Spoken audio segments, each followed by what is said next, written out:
जरा सोचो, एक दिन अचानक से तुम्हें एक सूटकेस मिले जिसके अंदर सामान नहीं, एक आदमी फंसा हो। कुछ ऐसा ही होता है जस्टिन के साथ, लेकिन उसे क्या पता था कि जब जब ये आदमी दर्द में होता है तब तब सोना उगलता है। एक दिन जस्टिन एयरपोर्ट पर अपने अगले बैग का इंतजार कर रहा था। तभी उसके दोस्त एलेक्स ने मैसेज करके पूछा कि वो कैसा है। जस्टिन ने उसे बताया कि उसकी गर्लफ्रेंड कार्ला ने उससे ब्रेकअप कर लिया है, और तो और स्कूल छोड़ने पर उसका बाप भी उससे बहुत गुस्सा था। जब उसने मुड़कर बैग मशीन को देखा तो वहाँ एक भी बैग न देखकर वो हैरान रह गया। पूरे एयरपोर्ट पर वो अकेला ही मौजूद था। तभी उसने देखा कि बैगेज ऑफिस भी बंद हो चुका है। उसने खिड़की से किसी को बुलाकर मदद मांगनी चाहिए, लेकिन उसी वक्त बंद पड़ी बैग मशीन में से एक काला सूटकेस निकल पड़ा। जस्टिन को कुछ समझ नहीं आ रहा था। उसे लगा कि बैग उसका ही है और वो बैग उठाकर चल दिया। उसके जाने के बाद बैग मशीन अपने आप चल पड़ी और उसके सारे कपड़े बिखरे हुए बाहर आने लगे। जब जस्टिन सिगरेट पीते हुए वापस घर जा रहा था तो उसने पिछली सीट पर रखे बैग में से आ रही आवाजों पर ध्यान ही नहीं दिया। उसी वक्त कार्ला का मैसेज आया कि वो कल उसके घर आकर अपना सारा सामान ले जाएगी। जलती हुई सिगरेट जस्टिन की उंगली पर जा लगी और उसने गलती से कार्ला को वीडियो कॉल कर दी। कार्ला को लगा कि जस्टिन उसके प्यार में दुखी होकर उसे वीडियो कॉल कर रहा है। उसका एटीट्यूड देखकर जस्टिन भी चिढ़ गया और फुल स्पीड पर गाड़ी दौड़ाकर घर लौट आया। इसके बाद वो बैग को दरवाजे पर ही छोड़कर फ्रिज से नूडल्स लेने चला गया, लेकिन वहाँ भी कार्ला ने बहुत बेकार बातें लिखी हुई थी,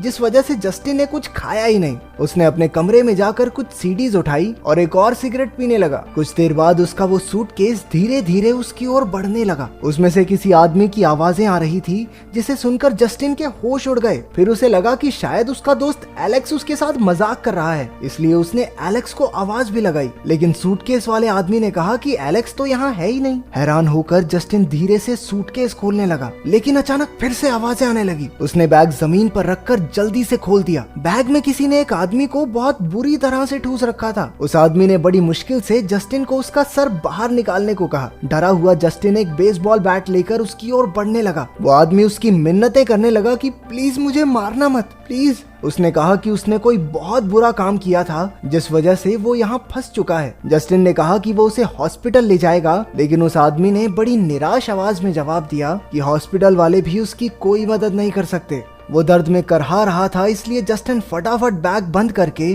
उसे हॉस्पिटल ले जाने लगा, लेकिन आदमी ने एक बार फिर से चिल्लाकर उसे रोक दिया। उसने फिर से बैग बंद किया और आदमी फिर से चिल्लाने लगा। उसने कहा कि अगर जस्टिन उसे बैग से बाहर निकाल दे तो सब अपने आप ठीक हो जाएगा। जस्टिन मान गया, लेकिन उसे अभी भी डर था कि ये कहीं बाहर निकलकर उस पर हमला न कर दे। लेकिन उस आदमी ने बोल बोल कर जस्टिन का दिमाग खराब कर दिया और आखिरकार वो उसे बाहर निकालने के लिए मान गया। जब जस्टिन उसका पैर निकाल रहा था तो वो आदमी दर्द से चिल्लाने लगा। अचानक उसी वक्त एक सोने का सिक्का उसके मुंह से बाहर गिर पड़ा। जस्टिन हैरान होकर उसे देखने लगा। तब जाकर उस आदमी ने बताया कि उसे ऐसी बीमारी है जिसमें वो दर्द में होने पर सोना उगल सकता है। जस्टिन को अब भी अपनी आंखों पर यकीन नहीं हो रहा था। उस आदमी ने कहा कि अब तो जस्टिन उसे दर्द देकर जितना चाहे उतना सोना पा सकता है। उसने ये भी कहा कि अगर जस्टिन उसे बाहर निकाल दे तो तब तक जितना भी सोना उसने उगला होगा वो सारा जस्टिन को इनाम के रूप में दे देगा। कुछ ही देर में वो आदमी सो गया और जस्टिन बैग बंद करके उसे अपने कमरे में ले आया। नींद में जस्टिन ने सपना देखा कि वो खुद सूटकेस में सो रहा है। अचानक सूटकेस बंद हो गया और उसे अंदर ही कैद कर लिया। वो चिल्लाकर मदद के लिए पुकारने लगा। उसी वक्त 3 आदमी सूट पहने कमरे में घुस आए। उनके पास बंदूकें थी और उन्होंने सूटकेस में ही जस्टिन को गोलियों से छल्ली कर दिया। अगली सुबह जस्टिन की नींद खुली तो उसे एहसास हुआ कि ये तो बस एक डरावना सपना था। सूटकेस अभी भी वहीं पड़ा था। उसने सोने का सिक्का उठाया और एक दुकान पर उसे बेचने पहुंच गया। उस आदमी ने बताया कि ये सिक्का बहुत पुराने समय का है, जिस पर जस्टिन कहने लगा कि वो सब तो ठीक है, पर इसका कुछ मिलेगा कि नहीं। जिस पर दुकानदार ने जवाब दिया कि वो इस सिक्के के बदले उसे $275 देने को तैयार है, लेकिन उसे पुलिस से प्रूफ लेना होगा कि ये सिक्का उसी का है, ना कि चोरी का। इसके बाद वो अपने दोस्त एलेक्स से एक पार्क में मिला। उसने एलेक्स को वही कागज दिखाया, जिसे देखकर एलेक्स ने कहा कि ये तो बहुत कम पैसे दे रहा है तेरे को, हर कोई तेरे भोलेपन का फायदा उठा जाता है। इसके बाद घर जाते हुए जस्टिन ने एलेक्स को सूटकेस वाले आदमी के बारे में सब कुछ सच बता दिया, लेकिन एलेक्स को ये सब बकवास लग रहा था। घर में जाने से पहले ही अचानक कार्ला दरवाजे से डरी हुई बाहर आ गई।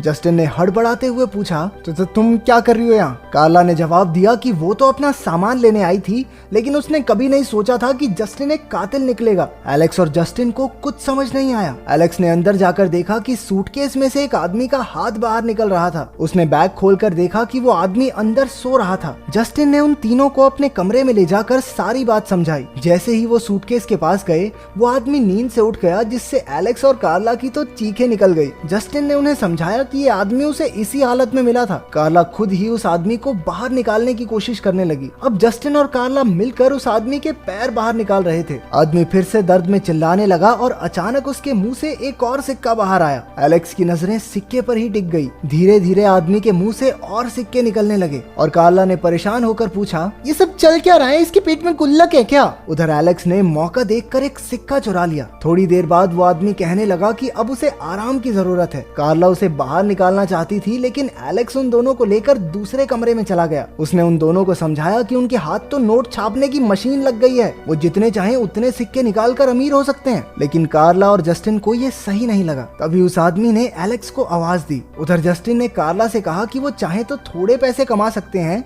लेकिन ज्यादा दिन तक इस आदमी को साथ रखना खतरे से खाली नहीं होगा। दूसरी ओर एलेक्स बैग बंद करके उस आदमी के मना करने के बावजूद भी उसे खींचकर कमरे से बाहर ले जाने लगा। इससे पहले कि जस्टिन और कार्ला कुछ कहते, एलेक्स ने सूटकेस को सीढ़ियों से धक्का दे दिया। उसके नीचे गिरते ही हजारों सोने के सिक्के जमीन पर बिखर गए। उन तीनों का मुंह खुला का खुला रह गया और एलेक्स ने कहा कि अब वो इस आदमी को कहीं नहीं जाने देगा। एलेक्स भी लालच में आकर कहने लगा कि हमेशा के लिए तो नहीं, लेकिन 48 घंटे तक तो इस आदमी को रख ही सकते हैं। इसके बाद तीनों ने अलग अलग तरीकों से उस आदमी को टॉर्चर करके उससे सोना उगलवाना शुरू किया। अगले दिन उन्होंने उस पैसे से खूब अय्याशी की और महंगी महंगी चीजें खरीदी। शाम के समय हमें पता चला कि कार्ला और एलेक्स का तो चक्कर चल रहा था। बेचारे जस्टिन का तो दोस्त भी सांप निकला। जैसे ही उन्हें जस्टिन के आने की आवाज सुनाई दी, एलेक्स फटाफट अपने कमरे में चला गया और कार्ला ने सारे सिक्के हटा दिए। रात को तीनों ने मिलकर उस आदमी के सूटकेस से एक डिवाइस जोड़ दिया जो उसे लगातार बिजली के जोरदार झटके दे रहा था। अब आदमी के मुंह से लगातार सोना निकल रहा था। उस आदमी को दर्द से करहाता देख जस्टिन ने तरस खाकर मशीन बंद कर दी। उसने बाकियों से कहा कि कोई भी आदमी इतनी ज्यादा बिजली सहन नहीं कर सकता और अगर ये मर गया ना तो ले लेना मजे। उधर कार्ला तो सिक्कों से खून साफ करने में बिजी थी। उसने जस्टिन की बात पर ध्यान नहीं दिया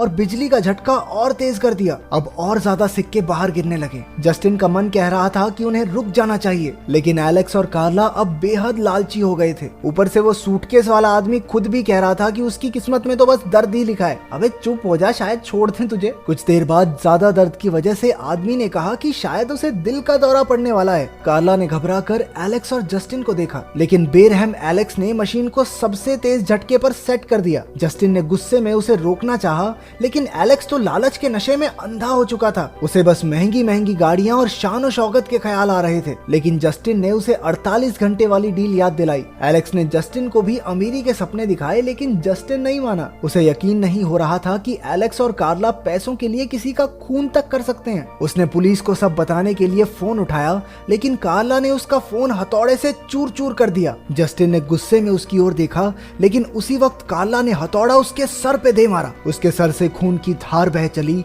और वो लड़खड़ाते हुए कमरे से बाहर निकल गया। कार्ला भी उसे जान से मारने के लिए उसके पीछे भागी, लेकिन जस्टिन सीढ़ियों से नीचे जा गिरा और बेहोश हो गया। एलेक्स ये सब देखकर हक्का बक्का रह गया। उन्हें समझ ही नहीं आ रहा था कि अब उन्हें क्या करना चाहिए। एलेक्स ने कहा कि उन्हें शहर छोड़कर भाग जाना चाहिए, लेकिन पीछे से आदमी की आवाज आई कि वो भागकर कहीं नहीं जा सकते। एलेक्स ने उसे अपना मुंह बंद रखने को कहा और एक आखिरी बार सोना इकट्ठा करने का फैसला किया। बिजली का झटका देने से पहले वो आदमी जोर जोर से हंसने लगा। अचानक उस आदमी की आंखें एकदम पीले रंग की हो गई और वो एलेक्स और कार्ला को मिलने वाली सजा के बारे में सोचकर हंसने लगा। फिर भी उन्होंने मशीन का बटन ऑन कर दिया। अचानक तेज हवा का झोंका आया और वो पीछे गिर गए। आदमी के आसपास बहुत सारा धुआं हो गया। अब वो आदमी एक विशाल राक्षस में बदल चुका था। एलेक्स और कार्ला डर के मारे चिल्लाने लगे और न जाने कहां से 2 सूटकेस नीचे आ गिरे। राक्षस ने अपनी जहरीली हंसी हंसते हुए दोनों को सूटकेस में कैद कर दिया। कुछ देर बाद जस्टिन की आंख खुली तो वो हॉस्पिटल में था। उसके पास एक कागज पड़ा था जिसमें सूटकेस वाले आदमी ने लिखा था